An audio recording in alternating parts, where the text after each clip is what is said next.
Good morning students. Today we are going to discuss about examples of nucleophilic addition and nucleophilic addition elimination reaction. Students, आज हम लोग बात करेंगे कुछ nucleophilic addition reaction और nucleophilic addition elimination reaction के examples की in case of aldehydes and ketones. Okay, and there are so many reactions like addition of hydrogen sulfide, addition of hydrogen sulfide, and so many reactions are there. So let us discuss each of them. Students, talking about the very first, that is addition of hydrogen cyanide. अगर हम hydrogen cyanide की बात करें तो students, aldehydes and ketones react with hydrogen cyanide, that is HCN, to give cyanohydrins. So students, you can see here, this is called as cyanohydrin. Okay, now students, how the reaction takes place is, the reaction occur very slowly with pure HCN.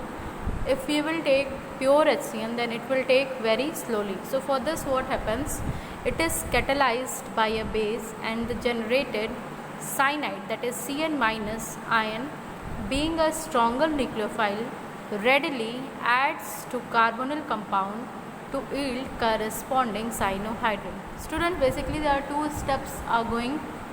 The very first step, hydrogen cyanide is catalyzed in the presence of base. Okay, and during this catalysis, what happens, there is generation of nucleophile, that is Cn minus ion. Okay, now what will happen, this Cn minus ion will attack on the carbonyl carbon. Okay, as we all know that carbonyl carbon, the carbon atom is partially positive and oxygen is partially negative.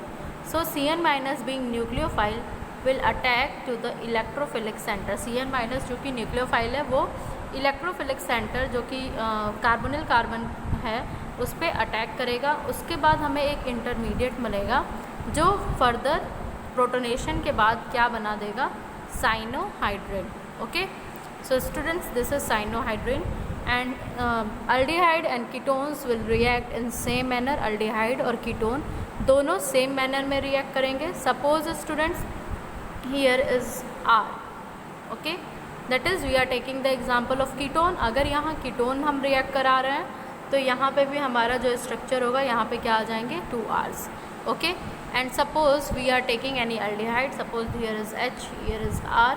Again, what will the product will be same. Basically you have to only remember that there are basically 2 steps taking place. The HCN, that is hydrogen cyanide, is catalyzed in the presence of base, resulting in formation of nucleophile. After that reaction start, that is nucleophile attack to the carbonyl carbon and protonation to the reaction intermediate is done, resulting in the formation of cyanohydrin. Okay, now students, let's see the second, that is addition of sodium hydrogen sulfide. अगर हम sodium hydrogen sulphide के addition की बात करें तो ये जो है ऐड होता है अल्डिहाइड एंड कीटोन्स में एडिशन प्रोडक्ट बनाने के लिए. ओके, यहाँ पे एडिशन प्रोडक्ट्स का फॉर्मेशन होगा स्टूडेंट्स. और बेसिकली यहाँ पे क्या होता है, चूँकि ये हाइड्रोजन सल्फाइड जो एडअप होगा वो क्या है, वाटर सॉल्युबल है.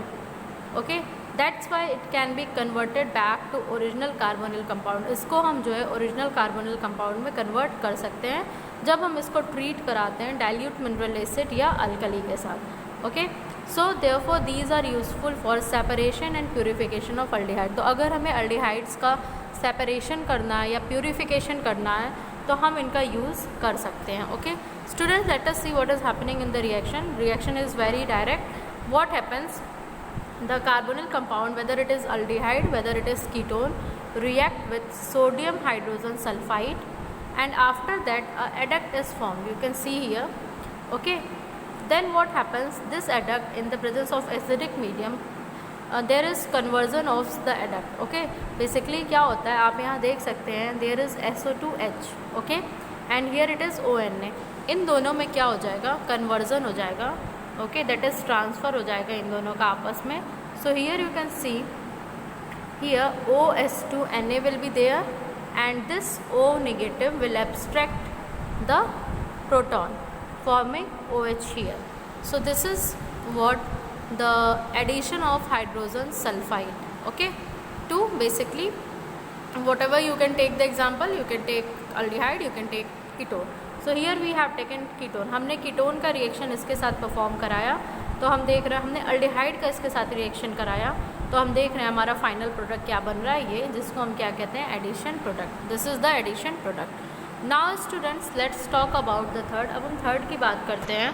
आप इससे फैमिलियर हैं, हमने 11th चैप्टर में इसे पढ़ा है, that is addition of Grignard reagent. तो स्टूडेंट्स अगर आप अल्डिहाइड्स या कीटोन्स पे ग्रिग्नॉर्ड रिएजेंट का एडिशन कराएंगे तो रिजल्टेंट जो प्रोडक्ट का फॉर्मेशन होगा वो क्या होगा, alcohol. Okay, alcohol will be form. यहाँ पे भी स्टूडेंट क्या है, आपको बेसिकली कार्बोनिल कंपाउंड लेना है, whether it is aldehyde whether it is ketone, और इस कार्बोनिल कंपाउंड को आप क्या करेंगे, ग्रिग्नार्ड रिएजेंट के साथ रिएक्ट कराएंगे. Grignard reagent is basically RMgX. R कोई भी अल्किल ग्रुप हो सकता है, इट में बी CH3, इट में बी C2H5, इट में बी C3H7. अब हम क्या करेंगे, इसकी पोलैरिटी को देखेंगे अगर, so magnesium will be partial positive and alkyl group will be partial negative.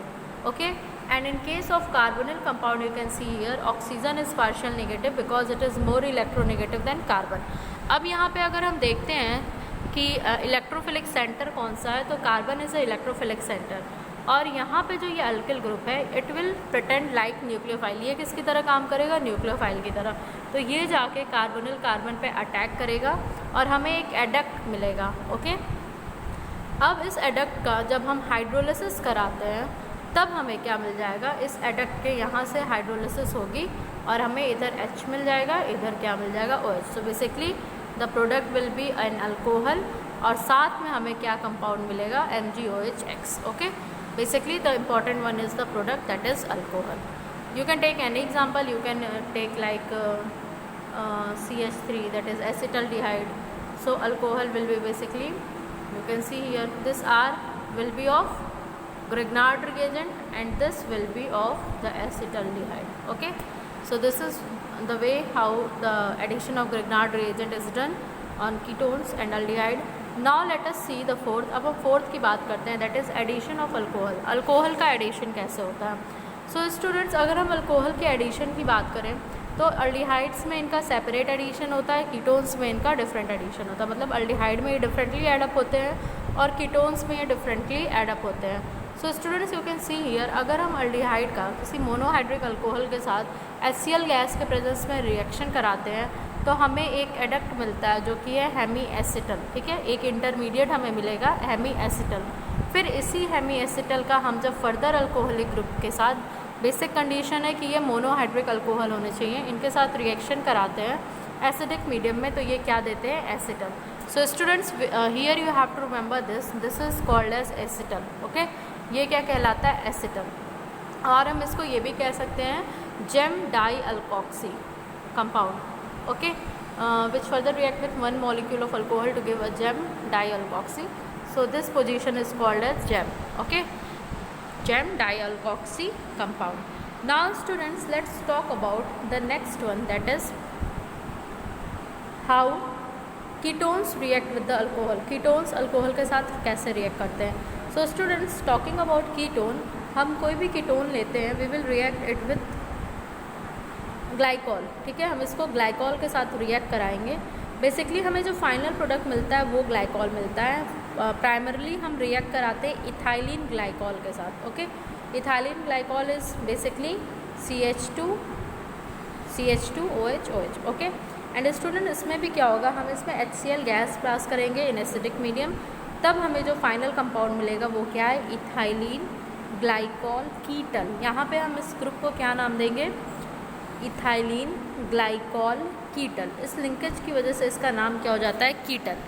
Okay, and acetals and ketals are hydrolysed with aqueous mineral acid to yield corresponding aldehyde and ketones. यहाँ पे students आपको बस इतना ध्यान देना है, अगर हमने कीटोन का रिएक्ट कराया है तो हम इसे कीटल कह रहे हैं, and if we are reacting aldehyde then we are calling it as acetal. Okay, now students let's see the last one, that is addition of ammonia and its derivative. Ammonia और इनके डेरिवेटिव का addition कैसे होता है students, in all the derivative. Okay, the final intermediate will be this. Okay, how it is reacting, basically what happens, nucleophile such as it may be ammonia or it may be its derivative, and they add to the carbonyl group of aldehyde. Ammonia, you are very well known with the fact that it is a nucleophile. वो nucleophile की तरह act करेगा और वो क्या करेगा, carbonyl carbon के साथ क्या करेगा, अटैक करेगा. इसके बाद स्टूडेंट्स आप क्या देखेंगे, प्रोटोनेशन जब होगा इस ऑक्सीजन का तो हमें फाइनल एक इंटरमीडिएट मिलेगा. ये इंटरमीडिएट फर्दर फिर क्या फॉर्म कर देगा, हमारा फाइनल एडक्ट. ओके स्टूडेंट्स, अगर आपसे एग्ज़ाम में ये जो हमारा न्यूक्लियोफाइल है यहाँ पे, ये अमोनिया भी हो सकता है, मतलब अगर यहाँ पे H आ गया इट विल बी NH3. ये अल्किल ग्रुप भी हो सकता है, इट में बी CH3NH2. ये एरिल ग्रुप भी हो सकता है, यहाँ पे कोई फिनाइल रिंग आ सकती है, इट में बी NH2, यहाँ पे NH2 आ सकता है. सो डिपेंड करेगा कि आपका जो जेड है बेसिकली डेरिवेटिव कौन सा है, उसके अकॉर्डिंग भी प्रोडक्ट हमेशा क्या फॉर्म होगा, यही फॉर्म होगा. मतलब N से ही जेड की लिंकेज होगी. What I am saying you can see clearly by this. आप इससे देख के समझ सकते हैं. अगर जेड H है तो हमारा जो रिएक्टिंग मॉलिक्यूल हो गया वो अमोनिया हो गया और हमें क्या मिल जाएगा, इमीन. ठीक है, इमीन का स्ट्रक्चर ये होता है, डबल बॉन्ड NH. फिर स्टूडेंट्स अगर हमने R रखा, मतलब कोई अल्किल ग्रुप रखा, तो वो अमीन हो जाएगा और ये R क्या आ जाएगा, N के बगल में. Okay, this is called as substituted imine. अब स्टूडेंट्स अगर हमने OH रखा तो इसका नाम हो जाएगा हाइड्रोक्सिल अमीन और ये कैसे दिखेगा, डबल बॉन्ड NOH. ठीक है, इसको हम क्या कहेंगे, ऑक्साइन. सो इसी मैनर में स्टूडेंट्स हम जैसे जैसे जेड मतलब जो आपके सब्सटीट्यूएंट है उसको चेंज करेंगे तो उसका नेमिंग और प्रोडक्ट का नेम चेंज होगा. Okay, so this is all about today's lecture. Thank you class.